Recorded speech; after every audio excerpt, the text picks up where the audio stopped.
From MTN News, this is Positively Montana, sponsored by the Town Pump Charitable Foundation. Hello, I'm Marian Davidson. Thanks for joining us for this week's edition of Positively Montana, where we introduce you to incredible Montanans making a difference in their community and the unique voices of Big Sky Country. Fly fishing is a tradition as old as Montana, and one Red Lodge woman has her sights set on taking that tradition to a national stage. MTN's Andrea Lutz introduces us to the Montana woman who just earned her spot on the U.S. women's fly fishing team.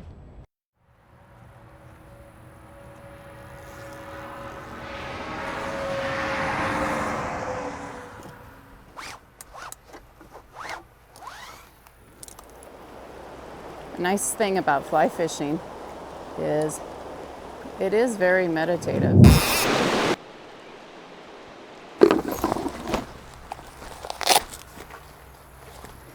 There we go. You have to pay attention to everything because you look at the sun angles, you look at where the shadows are, you look at what's going on the water.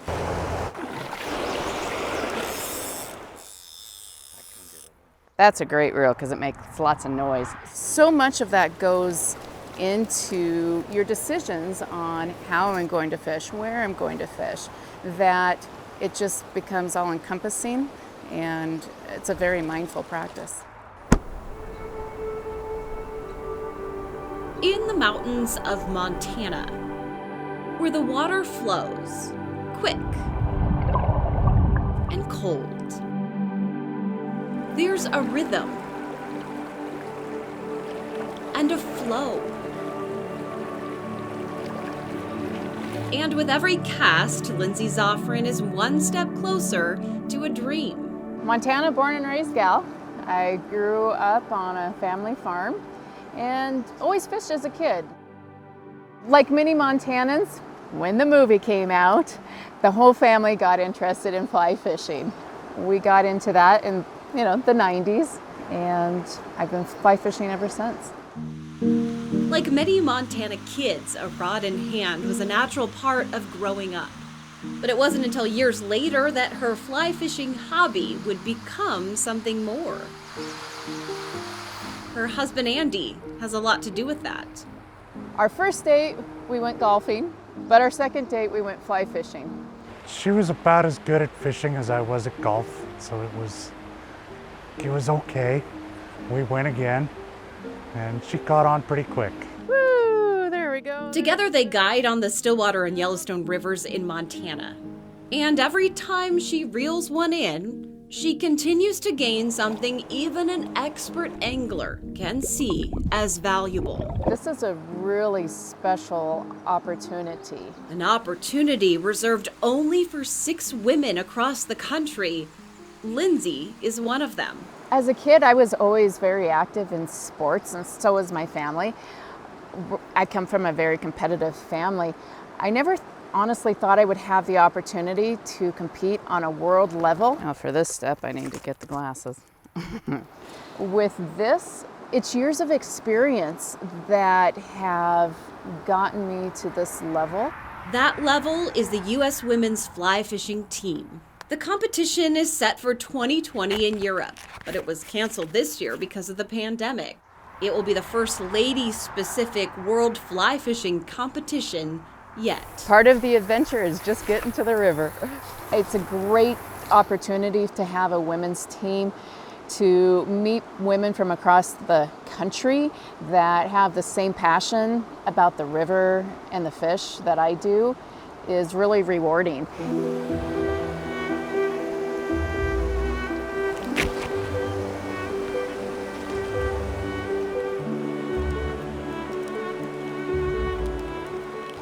The flies I'm using are all tied by my husband, who is an excellent fly tyer.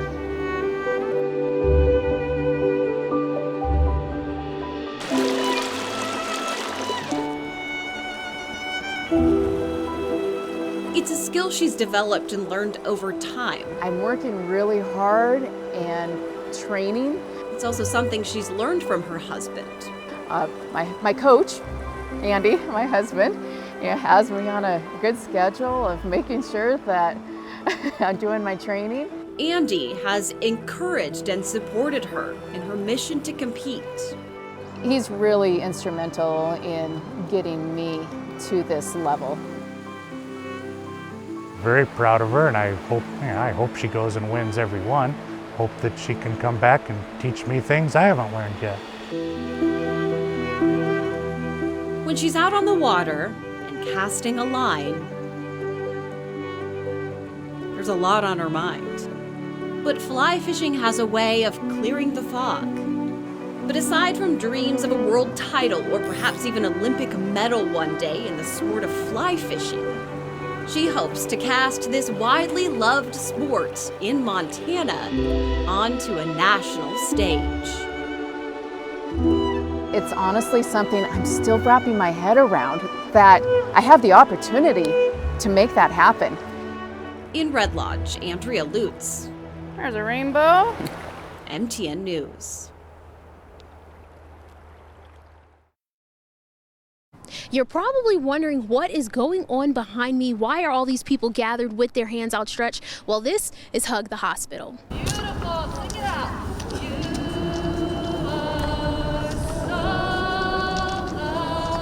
And that was the message sent to healthcare workers at Bozeman Health as dozens came together to surround the hospital and show the representation of them hugging the hospital as an overhead drone captured the visual. We came out tonight to just show our appreciation for all the healthcare workers that have been through so much and have been helping our community over the last year and a half try to get through COVID. These guys are on the front lines, keeping all of us safe.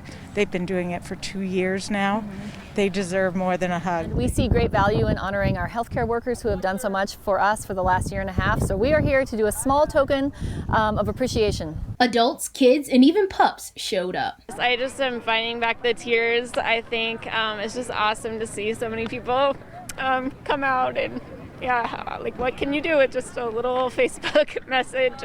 Are you happy with the turnout? Oh yeah, yeah, definitely. I think it's gonna be pretty cool to see that shot of all of us in here together. And I don't know if we're gonna make it all the way around, but I think it's even if we don't, it's really, really neat to see everybody. The message was clear. Thank you. And thanks for your unconditional support and care. Keep up the great work. Hats off to you, and we're supporting you as best we can. Thank you, and you are heroes. The event lasted about 30 minutes and everyone here called it a success. Reporting at Bozeman Health, Annie Johnson, MTN News. Alicia Anderson is a history major. She's also the mother of 4 children under 5. I spoke with her about her mission to help other families connect with their heritage and culture. Knowing your history, about knowing where you come from, is really part of who you are, whether you realize it or not. Alicia Anderson is a busy lady. She's a wife, a mother of 4, and a hardworking full-time MSU student. She's Native American, proud of her Nakota Nation heritage.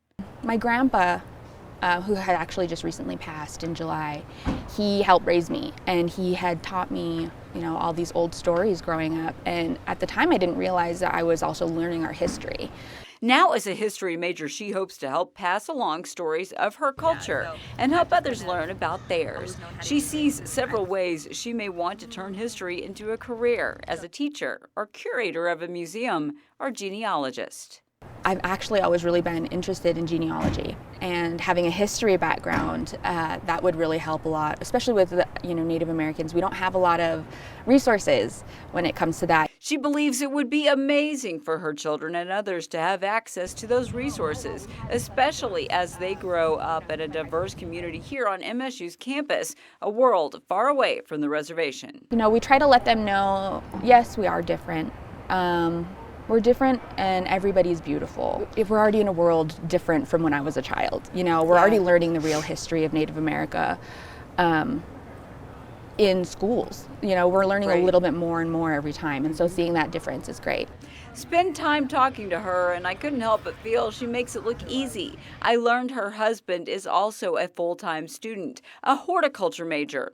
They share 4 children, 5-year-old Liam, 3-year-old Douglas Owen, 2-year-old Killian, and 4-month-old Margot. I actually have an amazing husband. Yeah, we are a great team. She says all-around support is key. She says she gets peace from her children, the love from her family back home, and her Native American family at MSU. She says leaving home isn't always easy, but it is worth it. As a people, we rely heavily on our families. And so, you know, like having our children and having them here with us and then being able to see stuff like this, this is amazing for us. You know, I remember being a little kid and thinking, oh my gosh, people go to like the big colleges, like Montana State, you know, like all of those things. And that was just a dream to me. And so for my sons, you know, because I have 3 boys and a girl. And so for them to see us going to school and doing that and being active in, you know, our education and, you know, promoting Native American education in general. She says she wants to encourage other Native Americans, including mothers like her, to persevere when it comes to getting an education. If they could take away one thing from my story, I would say just go back. If you are anticipating not, you know, you're like, I'll finish eventually, I'll go back to school, just go. Just do it. It's a lot easier to just go back and get it done. Even with kids, you know, just go. Just start, get the process going. Especially if you are, you know, the only Native in class, that's okay. She says being surrounded by support here also helped her learn how to do things alone, something she says she knows can be hard. She hopes sharing her story will empower others to follow their dreams as well. In Bozeman, Holly Brantley, MTN News. More stories from the heart of the Treasure State are on the way when Positively Montana continues after this, sponsored by the Town Pump Charitable Foundation. Welcome back to Positively Montana, sponsored by the Town Pump Charitable Foundation. A longtime volunteer is reflecting on her nearly 20 years of service to the Great Falls Rescue Mission. MTN's Asher Lind caught up with the woman who's made a career out of helping others. The garden next to the Rescue Mission Women's Center has had some big seeds planted in it over the years, and now one of their mainstays is calling it a career after nearly 2 decades of planting seeds in the lives of others. Everyone knows the impact the Rescue Mission has on the community, and Anita Yost knows that as well as anyone, having worked nearly 2 decades with the Rescue Mission, serving thousands of families over the years. She started working at the mission after she said she was called to serve her community and never looked back. I was working in casinos at the time, and he said, Onita, it's time to quit helping these men build their empire and come help me build my kingdom. And so I quit my job not knowing where I was going. Yost is retiring from a career filled with giving to others and caring for those who needed it. She says that being able to plant seeds in people's lives was a blessing to her, and even trained the woman taking over her position. My life has been enriched greatly by all of those people whose lives I've touched. They've all touched my life too. The Rescue Mission is grateful for everything Yost has done in her time there, and everyone agrees it won't be the same without her.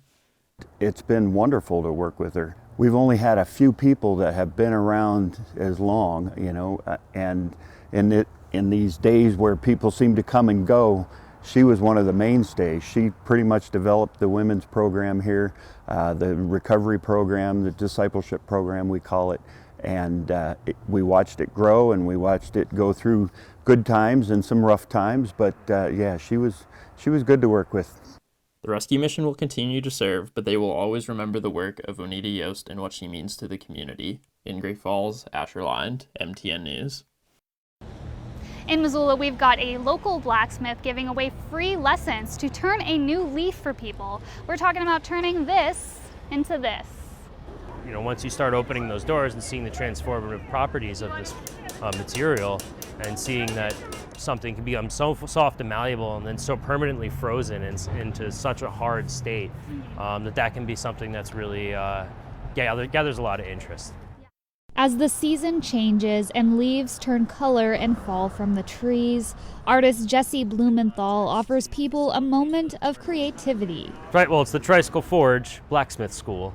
And the project right now is the Turn a New Leaf project. Blumenthal worked as an architectural welder and blacksmith before going to the University of Montana for a Master of Fine Arts. And after getting my MFA, decided that I wanted to focus more on community engagement. Funded by the Montana Arts Council, the National Endowment for the Arts, and Republic Services Charitable. As well as some personal dollars involved to take a forge and mount it to an electric tricycle and be able to pedal it around communities in western Montana and offer random engagement with blacksmithing. The modified trike weighs nearly 1,000 pounds, carrying the weight of anvils, tools, and more. Friday evening, it was parked outside the Zootown Arts Community Center. To the curious people who walked around the corner to see the mobile blacksmith school, it was a random happy occurrence. I like to call it serendipitous engagement because I like to believe that people are looking forward to doing just this sort of thing, and when they randomly encounter it, it's serendipitous.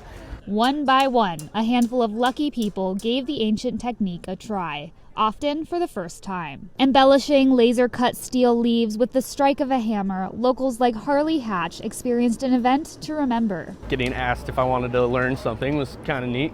Didn't have a chance to learn anything else today, so that was rad, especially something so cool. And the fun aspect? It's unexpected. Especially if it's just like it was for me. I'd rather do that than plan to do it. That was fun. And Blumenthal, who also offers private lessons and workshops, is an instructor who guides you along the way. Yeah, he gives you the reins, but shows you how to use them. And behind those techniques are thousands of years of history that go into a craft that's been carried through millennia. Yeah, it's like a history lesson also. So these are all, traditional techniques that have had, thousands of years of development, quite literally, under the human hand. The Tricycle Forge Blacksmith School will continue to operate this fall in Missoula and will be transported to other western Montana cities in the spring. So if you cross paths with the mobile school, maybe it's the right time to turn a new leaf and learn a new skill. For more information, visit industrialartsmontana.org. In Missoula, Geneva Zoltek, MTN News. More stories from the heart of the Treasure State are on the way when Positively Montana continues after this, sponsored by the Town Pump Charitable Foundation. Welcome back to Positively Montana, sponsored by the Town Pump Charitable Foundation. When Laundry Day comes around, most of us probably think of it as a chore. But imagine how you'd feel if you didn't have a washer or dryer, or if you didn't have the means to buy detergent or quarters for the laundromat. You might think of it as less of a chore and more of a commodity. Well, that's the thinking behind a Hamilton program offering free laundry services for folks who need it. Well, I guess if it wasn't for Laundry Love, I'd be kind of struggling. Melissa Gray will be the first to tell you that life isn't all sunshine and rainbows. I had no car, no way to get places, nowhere. My neighbor gave me a job.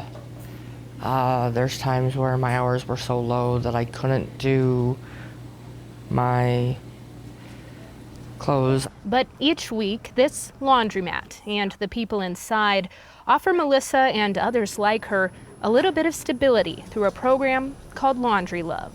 The quarters, the detergent, and the kindness are all free. Confidentiality is huge. They get the bag from Janet and then they bring in their laundry. Nobody knows that they're here for it, and that's a dignity thing. By now, Laundry Love has become a full-time job for leader Stephanie Jackson as she organizes appointments for anywhere from 25 to 70 people each week. We have grown so much that a lot of it is the renters that have been displaced because their homes are being sold. They're borrowing camp trailers to stay in, they're staying with family, or majority of them are in their cars and they have kids. Hundreds of loads of laundry have whirled around these washers and dryers in the 3 years since Laundry Love launched in the Bitterroot. Donations and grants keep the program afloat. And each week, folks come and go, grateful for the help and the lack of judgment. After all, everybody has dirty laundry. They bring in maybe bags or laundry baskets that are broke down, and their heads are hung down, and they're like, I'm here for laundry, love. And by the time they leave, they got a pep in their step. They're like, oh, okay, I'll see ya. You see them go out to their car, and as they're going out to the car, they're smelling it. That's what it's about. Laundry Love Hamilton will gladly accept monetary donations or hygiene products. You can reach out through their website or their Facebook page. In Hamilton, Megan Mannering, MTN News.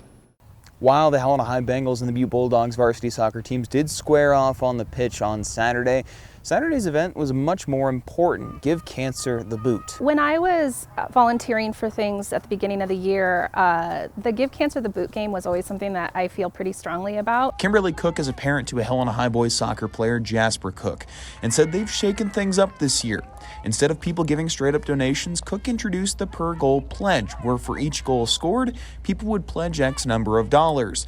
For the Helena High girls, that was definitely a motivator in Saturday's 10-0 win for the Bengals. I feel like that was a really good incentive just to score goals even on the field. Like we were all thinking the more goals we score, the more money we can get to help people out. It was like a great motivator for us to score as many as possible because it was for a good cause and we had fun doing it. To be able to do what we love to do and raise awareness and money for cancer while we're doing it is really special. This year was also the first time that Helena High had asked the opposing team to also participate in the event, and it was something near and dear to the hearts of both Bulldog soccer teams. Abby Ricketts graduated last year. She's fighting it right now. She's totally doing an amazing job with chemo, and the boys' coach's son, actually, Kyler Carpenter, is cancer-free as of right now, just got out of chemo, and we are just so happy to be representing them. I'm just glad we can raise awareness for Kyler and Abby. This is our first year doing it, but it kind of hits home with us with our coach's son, Kyler, going through cancer treatment. My aunt had breast cancer, so it just hits home for me, and then my coach's son has cancer. So it just really hits home. For the Helena High boys, the addition of the Bulldogs players was a great thing because it means more money to a great cause. I think it's great that we got to get the other team out here to help us out, raise money for a good cause. And, you know, cancer's out there. Like, there's a lot of people who struggle with it, and I think it's good that, the more the merrier, right? But that doesn't mean Helena High's 3-2 win wasn't a hard-fought one. It feels pretty cool that we can collaborate with them, but I don't think that'll change the attitude on the field. I think it'll be still a pretty competitive game. All told, the donations are somewhere in the 4 figures. While there's not an official tally yet, we'll have that for you online. In Helena, Sam Hoyle, MTN Sports. Well, that does it for this week's edition of Positively Montana. We hope you enjoyed these stories of good things happening to people in our communities and people working to make life better for those around them. For more stories just like these, head on over to your local MTN station's website and click on the Positively Montana link on the homepage.